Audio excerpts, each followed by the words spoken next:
Welcome, kings and queens, to another episode of Unapologetic, your number one podcast. This is the show where kings and queens tell their legacies and on. So get ready for the gems to drop and pull up to the table because we're ready. In person, not online. You know what I mean? The Oh, reason okay. why I thrived online was because we were in Muskegon, because of the location. When I posted on my story, the new Jordans that just came out, only Lake Small got them. So if they don't got them, they either got to go to Grand Rapids or come to me. You know what I mean? Wow. Yeah. So that's So why I you feel had like that I direct thrived when it came to exchange. online. But when you're in Grand Rapids, it's even a different story because people are quick to just go to StockX and go. They don't really care for it in person unless they need it for the football game tonight. Then they have to buy them from me. You know what I mean? Or if they need them for their birthday, that's tomorrow that they waited Right. last minute to get their outfit for, they got to get them from me because I'm the only place around. You know what I Right, right, mean? right. So So, it's just sneaker stores in person are where it's at, and I feel like it's kind of going backwards in terms of where the retail space is going. okay, So okay. Because you remind me, man, of, I know you know Armand. Armand, yeah, Armand, yep, yeah, Kendall. Armand and Kendall. Yeah, yeah. So you y'all are, because those are my brothers, man. Because they when how I met Armand and Kendall was just off of fluke, Mm-hmm. just running into one of them, and then I'm like, dang, it's like multiple of y'all. Yeah, yeah, like a group. So I'm like, okay, that's what's up. But the creativity from each individual is always been inspiring me, because that's what makes a shoe worth buying, how it looks, Right. feels, the each stitch, how what makes it different from all the thousands of others that we see.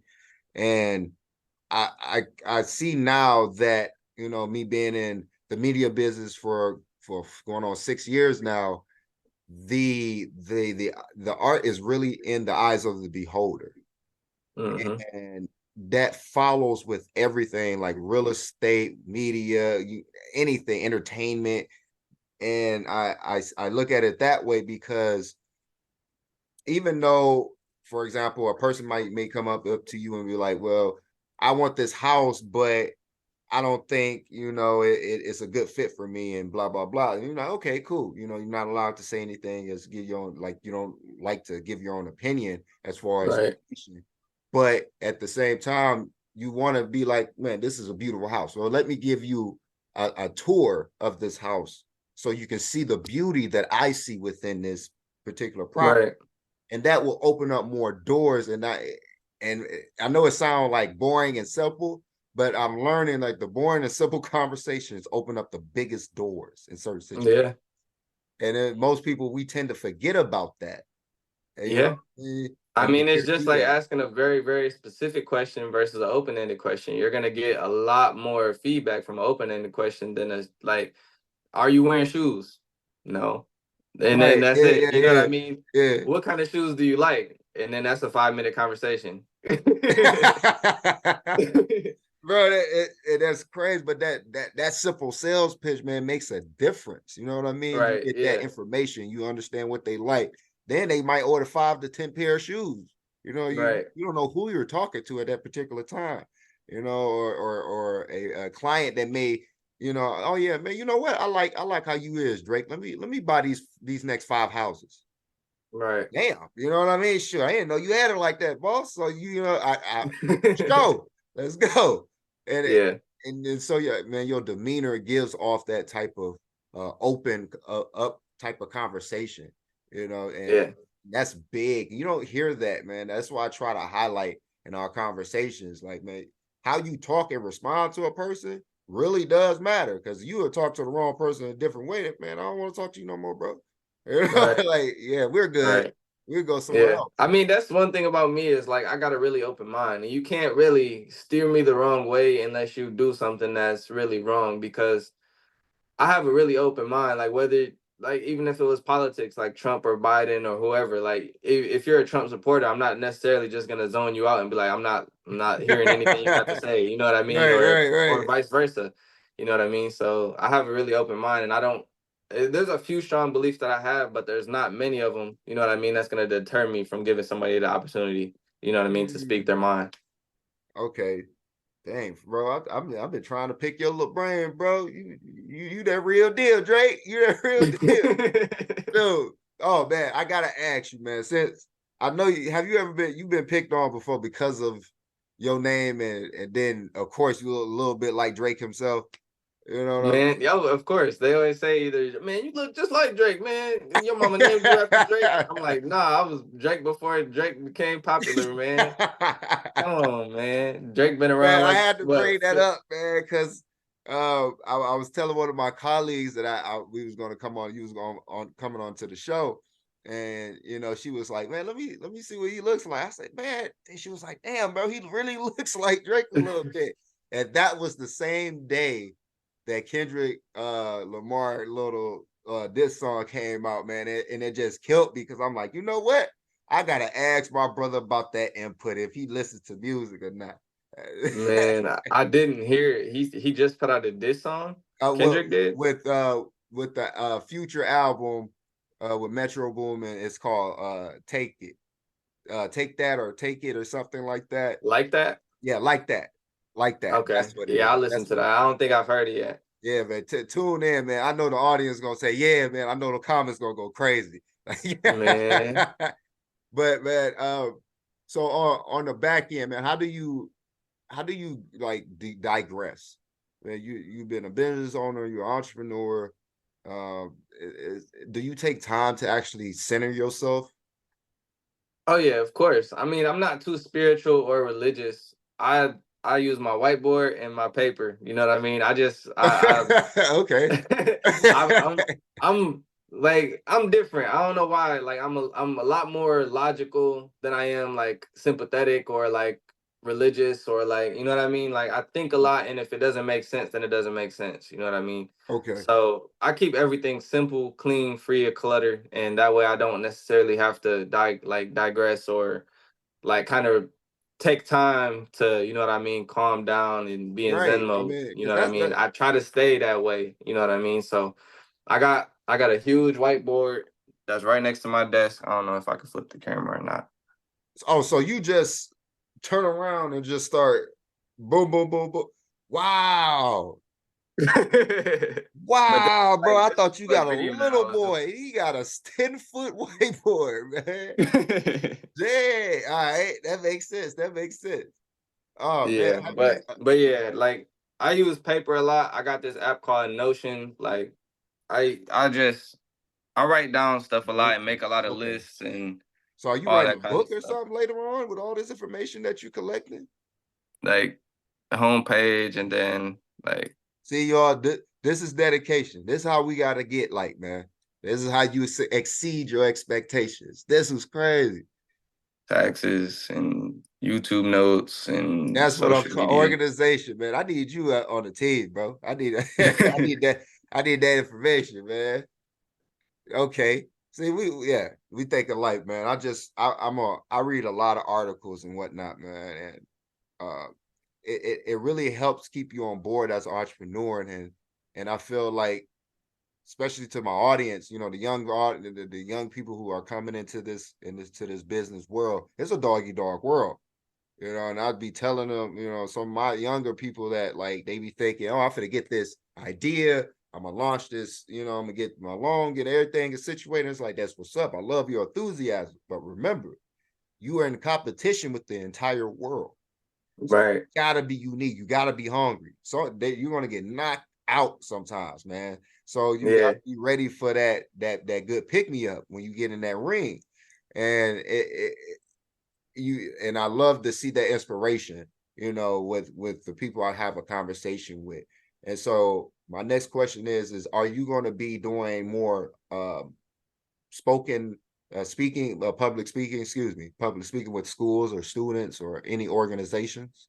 Yeah, of course. Who I really, really want to target is going to be the hardest audience to target. The people who's stuck in their ways already and they didn't have, you know what I mean? Like the so like when I was talking to high schoolers, they don't have their credit started. You know what I mean? I'm getting them at the beginning before they got an Oh, opportunity to okay. do anything on Okay. their credit. Yeah, yeah. But I want to target the people who like is in their 20 to 35 range who like they already got themselves into a little bit of debt or they didn't already took a wrong turn and try to get them to come back, you know what I mean, and go the right direction, you know what I mean? So that's my ultimate goal. But as far as public speaking in general, yeah, I want to do a lot more of it, whether it's in schools or just public appearances, whether it's at like Smith Ryerson or anywhere else in Muskegon that I can hold an event, because I want to do a public credit event and just have everybody come through. And I don't know if I would charge for it or not. Depending on what I provide, I would kind of determine what I'm going to charge. Like if there's going to be food and all that stuff, I'll probably charge for it. But if I'm just going to do something outside and set up some chairs with a microphone, then I ain't going to charge Man, for it. I'm gonna work with you, bro. We gonna put something good together. Yeah, that would be We gonna, cool. yeah, we gonna put something for real. Because I always wanted to, collaborate, with a real estate agent. Even though I have, friends like Jay Kilgore, Raven Jackson, who are great real estate agents and brokers. Is is they're already doing their own thing. They're already focused and stay busy. So I always want to be a part of building community in that type of setting with the benefit of media as well, because real estate is important. Everybody needs a place to stay. So Right, the more people that understands and know these important factors and information, the better for the community. And I right. love how you put that in the beginning of the conversation. So I had to reiterate on that, man. But Yeah. I that mean, it's really important because like you don't know what you don't know. Like you have Google in front of you, but like how do you even know what a debt to right, income ratio is if you never even heard of it? Like how am I even supposed to research? Like, you know right, what I mean? So awareness is a right, big part of everything. You know what I mean? Whether it's starting a business, going to school for something, it's all information. You know what I mean? And if we don't have people that's spilling it, you know what I mean, and kind of circulating it through the community, right. then nobody's gonna know. And it's just gonna be those few people, few top people that know everything, and it doesn't trickle down to everybody else. So what is the biggest end goal for you for Muskegon? Like, for example, like you got a big project that you have in works, because you always with the whiteboard and the darn computer notes, bro. You got something in there, man. I You mean, there's a got few something. things, but I mean, nothing that's solid yet. So, I Okay, mean, man. I'm trying we'll, to get them, y'all, because I loved, like, man.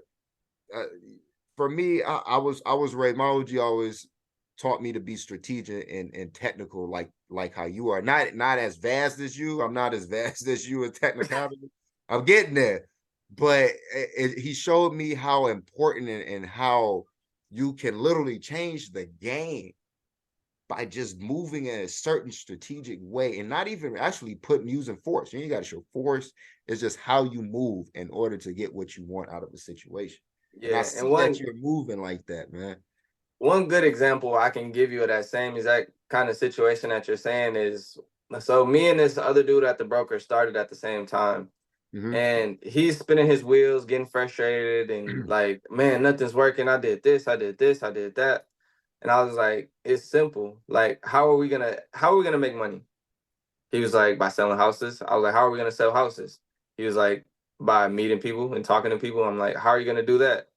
He was like, I don't know. I was like, so what have you been doing? He's like, Right. well, I've been designing my business card and like I'm trying to do this website. And I'm like, does any of that stuff make you money? He was like, probably not right now. I'm like, what's gonna make you money right now? And he didn't really, he was like, I was like, pick up the phone, call people, send them Get out mail. Like, there. you're not Yeah, doing the yeah. money making activities, you know what I mean? So there's so many different things you can do and focus on, but a lot of them aren't gonna make you money right now. You know what I mean? You can design your business card all day, but nobody's gonna see it if you don't order them and get it printed and start handing them out. You know what I Right. mean? Right. So it's just spinning your wheels and overcomplicating things. Like people used to always say, like, how you get a store in the mall? Like yeah, that must have been so hard. Like, no, you just fill out an application and they accept you. Like it's just like a job. Like it's not complicated. Like Man, Drake, man, you made people sound like, bro. You absolutely right. We overcomplicate our lives, man. That is, yeah, I mean, there's a lot more to it. It's not as easy as just filling out an application, yeah, getting but approved. but But the because it's like you first can step is negotiate the important. lease. That's something I didn't do. Like Right. negotiating the lease. Like, all right, if I'm gonna do 1 year versus 3 years, if I'm doing 3 years, you better give me a deal. No, I just, you know what I mean. So there's different things Negotiation, about right. the lease that you can learn, Yeah. but just take baby steps. Don't do what I did and just, all right, let's do 5 years. You know what I mean? Just do like a 6 month thing. You know what I Right. mean? If it Yeah, didn't yeah. work out, if you need to make adjustments, you got the opportunity to do that. You're not locked into a long term deal. Um, But yeah, That's just awareness crazy. and just you don't know what you don't know. So always keep your ears open, even if it's somebody that you don't necessarily respect or Right. uh, somebody that you're not too fond of. They still got something that you don't know. So All right, man. I got one more question for you, man. I got to pick your brain on this. okay. So, if you could tell yourself something, let's say you jump back 5 years, well, what great advice would you give yourself now that you back then that you would like, man, that would have been so beneficial. Me personally, it wouldn't be good advice to the the crowd probably, but taxes are always gonna come back for you. Because What? when I started the business, like I didn't know you had to charge sales tax and there's income tax and how you can write things off and all this and that. And that was like one of the biggest things that I'm like, dang, we got tens of $1,000s in taxes that we gotta pay. And where is this money gonna come from? We're gonna have to liquidate some inventory, cut back, and Right. but if I had to give more general advice, something that would provide a little bit more value to the audience, if I had to go back 5 years.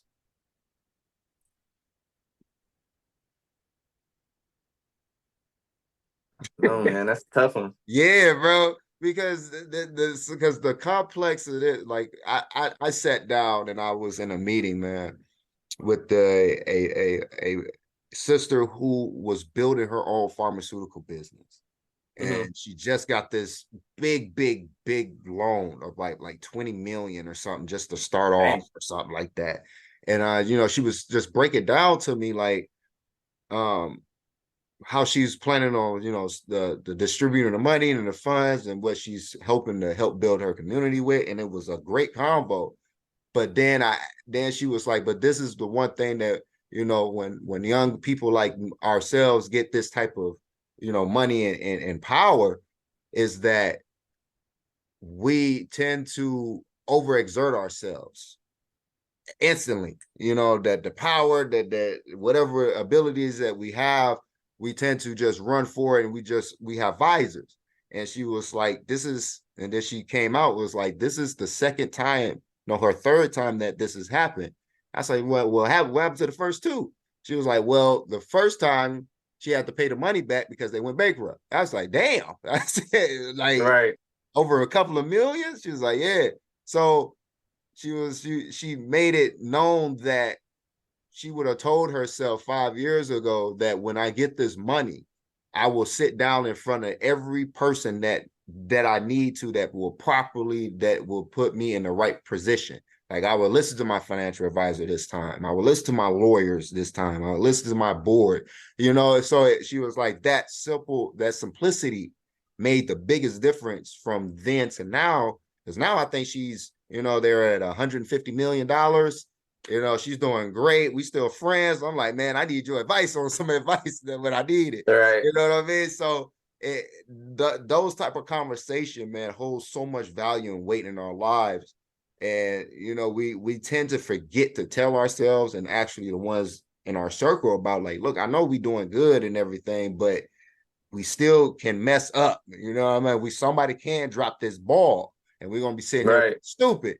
So let's stay humble. Let's stay not humble, but let's stay in the mind frame where we can lose this if we don't handle this right. So, man, I love how you just, man, you open up so many doors in my head on just organizing, staying afloat, making sure I dot my T's and dot my I's, cross my T's. You see it, man. Man, I appreciate it, man. Your time, bro. I hope you enjoyed the conversation. I did. I didn't expect for you to have this type of mindset, man. I love like getting that surprise of the personality of the conversation. It's what makes us unapologetic right here on our show, because we don't try to sugarcoat, man. We don't try to hide nothing.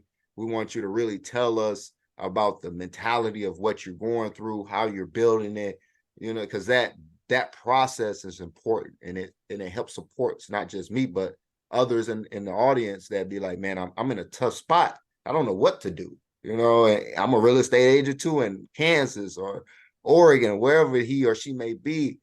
and this conversation may be that one push or that breakthrough that helps that person. So, man, I Right. appreciate your time and the conversation. And of course, man, welcome to the Unapologetic family. Man, I please make appreciate it. sure, man. Yeah, and for you guys, man, thank y'all for staying with us, man. We still going strong. Man, our subscribers are going crazy. I think we just hit 20, we just got 22 subscribers in a day yesterday. That's awesome. Yeah, man. So it was, I was like, oh, did I do something wrong? You got to question yourself after that. But man, I love the love that y'all showing. Make sure you guys subscribe and hit that like button. It doesn't cost you a thing. It really helps us keep going and keep pushing. Of course, we're gonna have Drake's information at the bottom. Give him a call, email him, and man, as soon as we launch this conversation, because the information that he has is beneficial for you and your family, man. And plus, your community will love you for it if you keep spreading this knowledge and power along, man. But for our brother, man, thank you. You gotta come back, man. We're gonna have you back. We really Thank you gonna for have you having me, back. man. I appreciate it. I enjoyed talking to you, and we had a good conversation, man. And just to be clear, I didn't think this was gonna be the full podcast. I thought this was gonna be like the pre-convo to the podcast. So I'm like, all right, we doing this. All right, bet, let's do Yeah, it. yeah. See, we're gonna get right into it here on Unapologetic Podcast, man. It's a conversation that matters, man. That's what brings us, as a community. And we just want to keep reiterating that and keep highlighting it. And of course, y'all, I want to give a big shout out to my mentor, Metro, man, Doug Sims Live. We are now on 5.3 in Benton Harbor. So make sure you guys tune in every morning from 7 to 10 and tune in to the radio station Grander Media Liquid Lounge and Doug Sims Live, man. We're doing it big. So I appreciate your time, brother. And we'll be in touch, man. Stay unapologetic, y'all. All right.